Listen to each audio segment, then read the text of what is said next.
ప్రభువునందు ప్రియ దేవుని బిడ్డలారా, పరిశుద్ధ బైబిల్ గ్రంథములో మన పితరులతో మాట్లాడిన దేవుడు అనే అంశంలో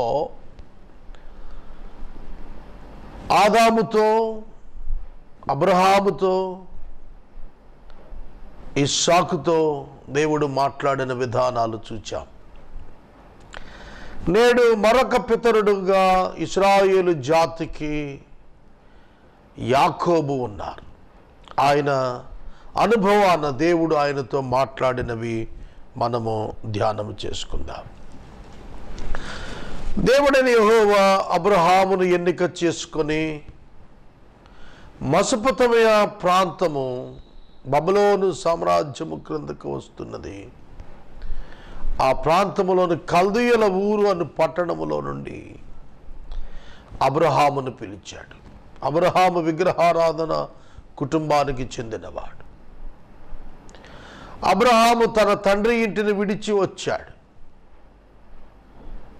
అతనితో దేవుడు మాట్లాడిన రీతిగా అతడు జీవించాడు.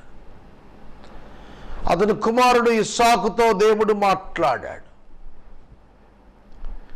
యేసుక్రీస్తు ప్రభువునందు సమస్త లోకములు నిత్య జీవము అనేటువంటి ఆశీర్వాదము, పాపక్షమాపణ అనే దీవెన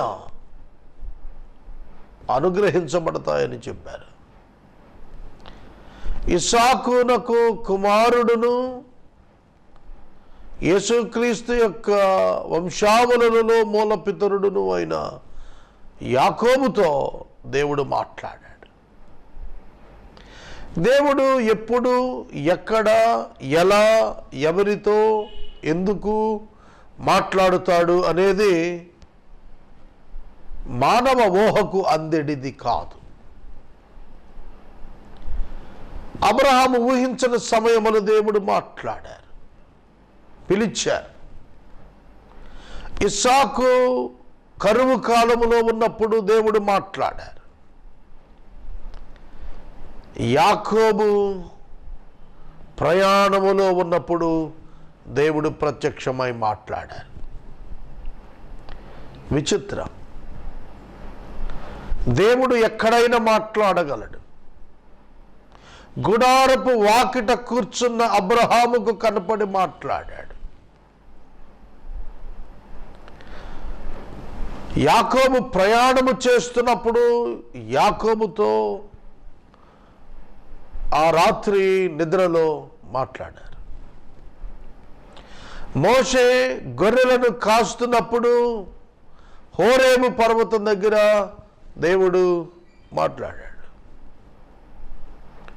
కనుక భిన్నమైన స్థలాలు, భిన్నమైన వ్యక్తులు, భిన్నమైన రీతులు దేవుడు ఎన్నిక చేసుకుని తన బిడ్డలతో తన చిత్తమును తెలియచేస్తూ మాట్లాడారు. నీవనుకుంటున్నావేమో నేను ఏదో ఒక స్థితిలో ఉన్నాను, నన్ను దేవుడు మాట్లాడతాడా నాతో అని. దేవుడు తన వాక్యము ద్వారా నీతో ఇప్పుడును మాట్లాడుతున్నాడు. తన యొక్క అద్భుతమైనటువంటి వర్తమానము నీకు అందిస్తున్నాడు. నీ జీవితమునకు నిజమైన ఆశీర్వాదాన్ని పరిచయం చేయటానికి దేవుడు మాట్లాడుతున్నాడు. నీవు ఒక మహోన్నతుణ్ణి కలిగి ఉండటానికి ఆహ్వానమిస్తూ దేవుడు నీతో మాట్లాడుతున్నాడు. ఆనాడు అబ్రహామును పిలిచినప్పుడు దేవుని నమ్మి అబ్రహాము తన ప్రయాణము ప్రారంభించాడు. అబ్రహాము దేవుని నమ్మెను, అది అతనికి నీతిగా ఎంచబడెను. నీతిమంతుడు విశ్వాసము మూలముగా జీవించును. అబ్రహాము విశ్వాసము మూలముగా జీవించాడు. వెలిచూపు వలన కాక విశ్వాసము వలన జీవించాడు. పరిస్థితులను బట్టి కాక ప్రభువును బట్టి జీవించాడు. దేవుడు మాట్లాడిన నరులు ధన్యులు. యాకోబు అను మాటకు అర్థము మోసగాడు. తల్లిదండ్రులే ఆ పేరు యాకోబునకు పెట్టినారు. తన సోదరుడైన ఏశావుతో గర్భములో ఉండగానే జ్యేష్ఠత్వము కొరకు పోరాడినటువంటి ఘనుడు. యాకోబు తన అన్న అయిన ఏశావును మోసం చేశాడు. తన తండ్రి అయిన ఇస్సాకును మోసం చేశాడు. ఫలితంగా ఏశావు అతనిపై పగబట్టి చంపపూనాడు. తల్లి రిబకా తండ్రి అయిన ఇస్సాకు వద్దకు తన కుమారుని పిలిపించి తన సోదరుడైన లాబాను వద్దకు వెళ్ళి అక్కడ ఒక కుమార్తెను వివాహం చేసుకునమని చెప్పించింది. ఒక ప్రక్క సోదరుడు ఏశావు పగబట్టి తరుముతున్నాడు, చంపజూస్తున్నాడు. తల్లిదండ్రులను వదిలిపెట్టి, స్వగ్రామమును వదిలిపెట్టి, ఇండ్లు వాకిలు వదిలిపెట్టి లాబాను అను తన మేనమామ గారింటికి ప్రయాణం అయిపోతున్నాడు. లాబాను అను తన మేనమామ గారింటికి వెళుతున్న సందర్భంలో ఒక స్థలము యొద్దకు వచ్చినప్పుడు రాత్రి వేళ యాకోబు నిద్రకు ఉపక్రమించి తల క్రింద ఒక రాతిని పెట్టుకున్నాడు. ఒక మాటలో చెప్పాలంటే మరణ భయంతో పారిపోతున్నాడు. ఇన్సెక్యూర్డ్ లైఫ్లో పరుగులు పెడుతున్నాడు. భవిష్యత్తు అగమ్యగోచరమై పరుగులు పెడుతున్నాడు.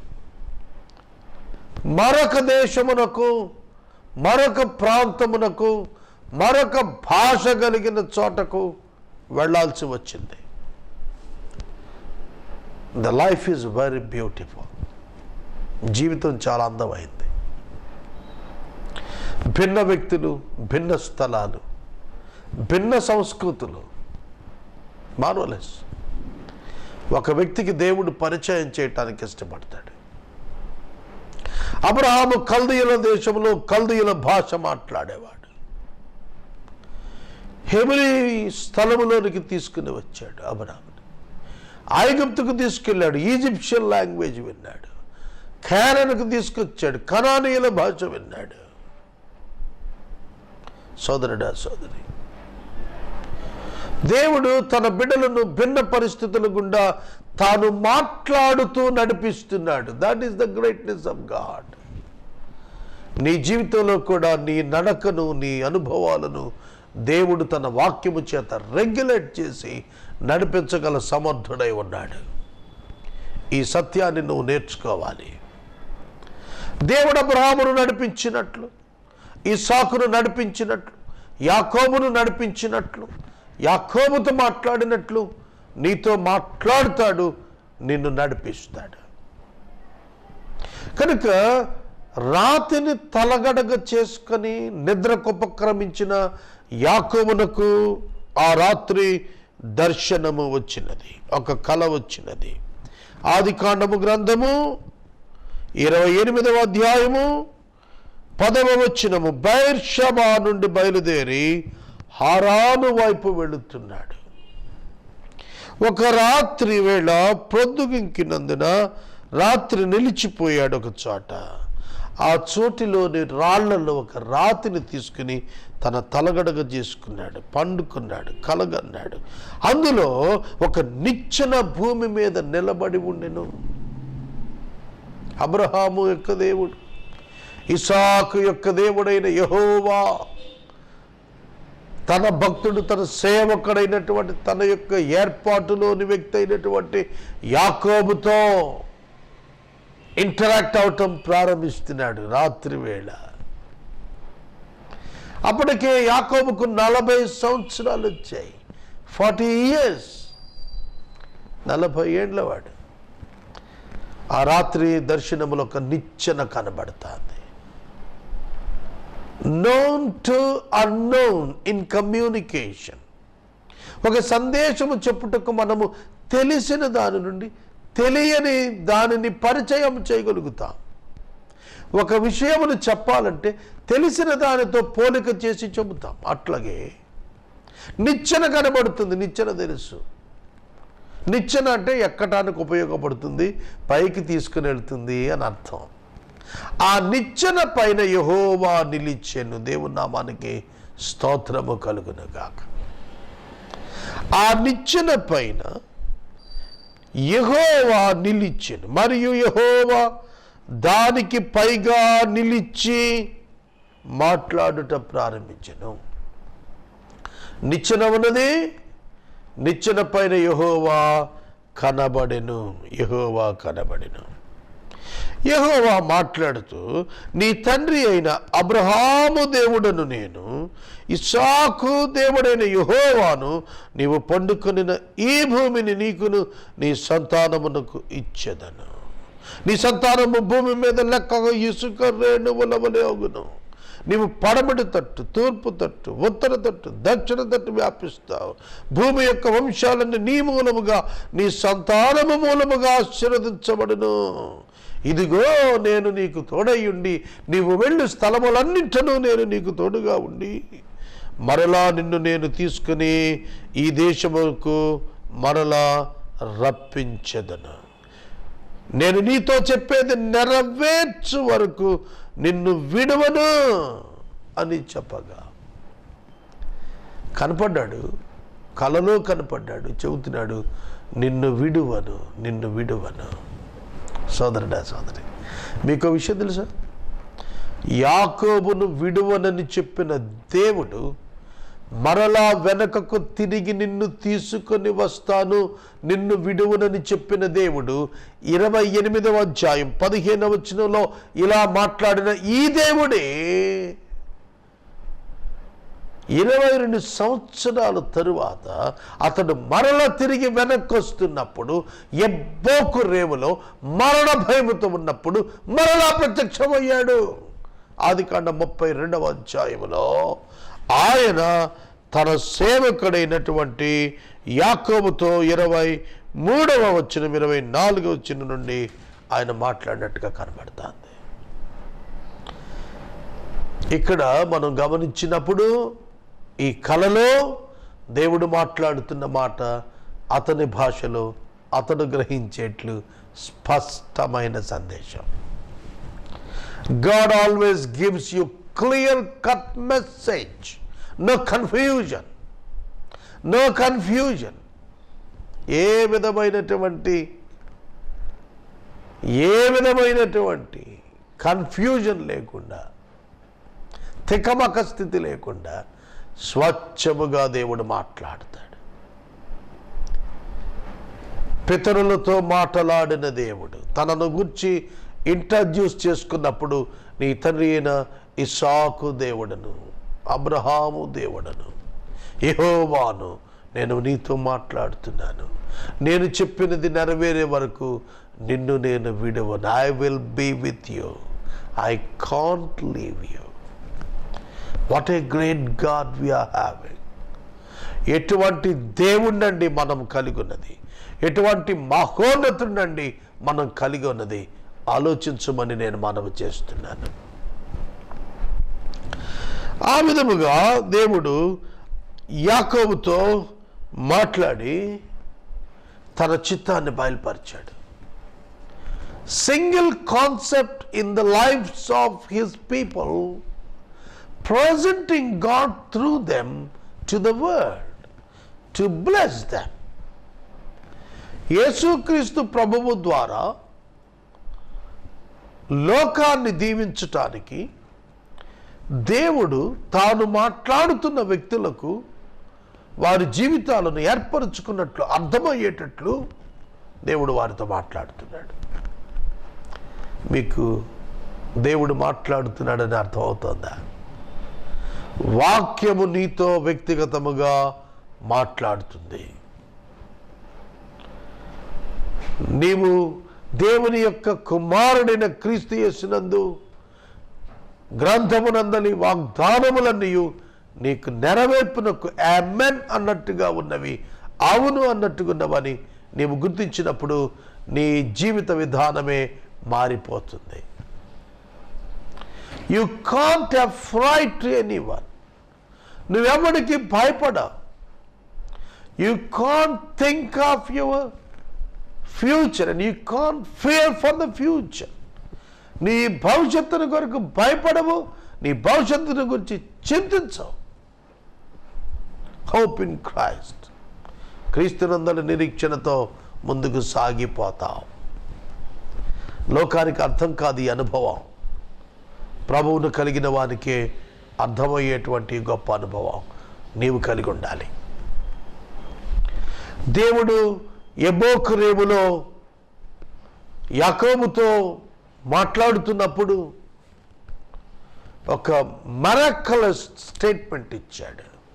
నీ పేరేమిటి అని యాకోబును యెబోకు రేవులో ప్రత్యక్షమైన ప్రభువు అడిగినప్పుడు,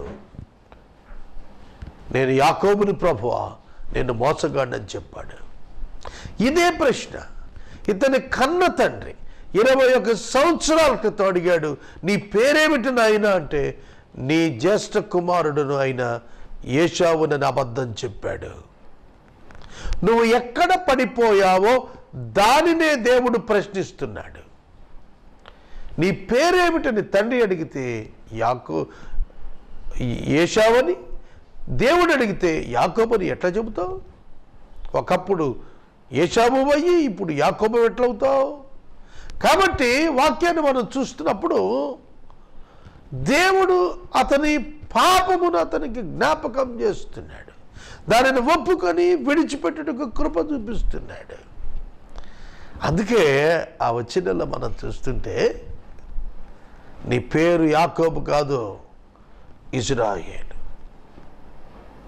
ఎందుకంటే యాకోబు పెనుగులాడుతున్నాడు, ఆయన పాదాలు పట్టుకొని, నువ్వు నన్ను దీవిస్తేనే కానీ నేను పోనీను నిన్ను. అర్థమైంది. నిచ్చెన మీద నిలిచి మాట్లాడినవాడు, ఇదిగో ఈ అర్ధరాత్రి వేళ చీకటిలో ఒంటరిగా మరణ భయముతో ఉంది, ఏశావు చేత అయితే చంపబడతాడని భయపడుతున్నాడో అతడు సమీపిస్తుండగా, మరణము సమీపిస్తుంది అన్న సమయమున జీవాధిపతి తన ప్రక్కనున్నాడని అర్థమైంది. అతడు ప్రభువు పాదాలు పట్టుకొని పెనుగులాడుతున్నాడు. ప్రభువా, నీవు నన్ను దీవించితేనే గాని నేను నిన్ను పోనీయనయ్యా. ప్రభువు దీవించాడు. ఎట్లాగ తెలుసా? తొడగూటి మీద కొట్టాడు. తొడగూడు వసిలిపోయింది, డిస్లొకేషన్. ఈ తుంటి ఎముక డిస్లొకేట్ అయింది, బయటకు వచ్చింది. ఆ దినం మొదలుకొని అతని నడక మారింది, అతని నడత మారింది, అతని పేరు మారింది, అతని బ్రతుకు మారింది. దేవుడు ఆశీర్వదించాడు, ఇశ్రాయేలుగా దీవించాడు. మనుషులతోనూ దేవునితోనూ పోరాడి గెలిచావయ్యా, నీవు ఇశ్రాయేలువి అని చెప్పాడు. యాకోబువు కాదు, నీవిక పాపివి కాదు, నీవు పరిశుద్ధుడవు, నువ్వు ఇశ్రాయేలువు, నీవు దేవునితో సంబంధం ఏర్పడిన వాడవు. నిన్ను వెంబడిస్తూ, నీ వెనక వస్తూ, నిన్ను మార్చి నిన్ను ఘనపరిచిన వాడు నీ ప్రభువే. నీవు గుర్తించు.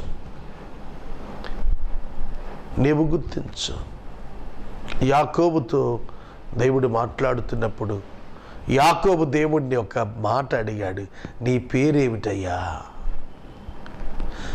ఆ రోజున అక్కడ ఆయన పేరు చెప్పలా, నవ్వి వెళ్ళిపోయాడు. అంటున్నాడు, నీ పేరు ఏమిటి ప్రభువా? నీ పేరు ఏమిటి అనగా దానికి అతడు ప్రభువు ఇచ్చినటువంటి జవాబు, నవ్వి ఆయన అచ్చట నుండి వెళ్ళిపోయినాడు. ఎందుకు నీవు నా పేరు అడిగితివి? ఎందు నిమిత్తము నీవు నా పేరు అడిగితివి? అందుకైన ఎందు నిమిత్తము నీవు నా పేరు అడిగితివి అని అతనిని ఆశీర్వదించాడు.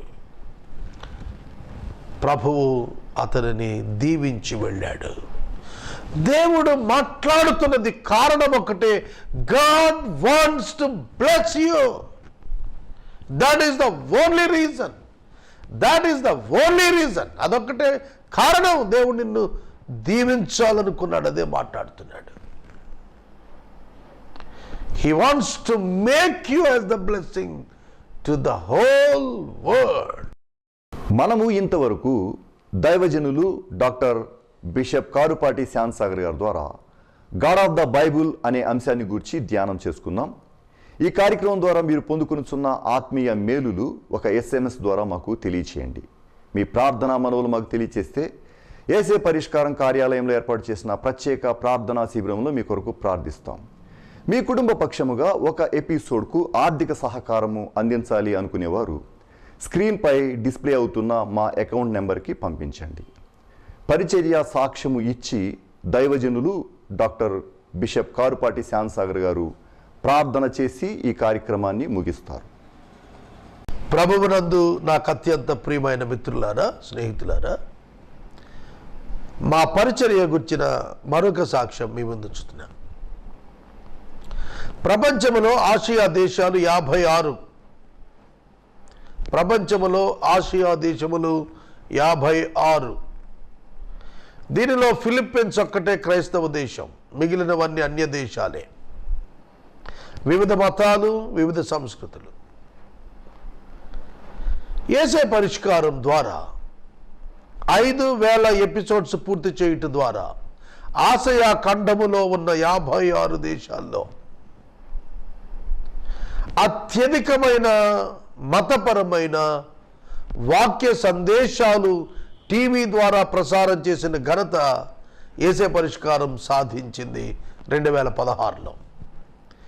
ఏషియా బుక్ ఆఫ్ రికార్డ్స్లో యేసే పరిష్కారము చోటు సంపాదించినది.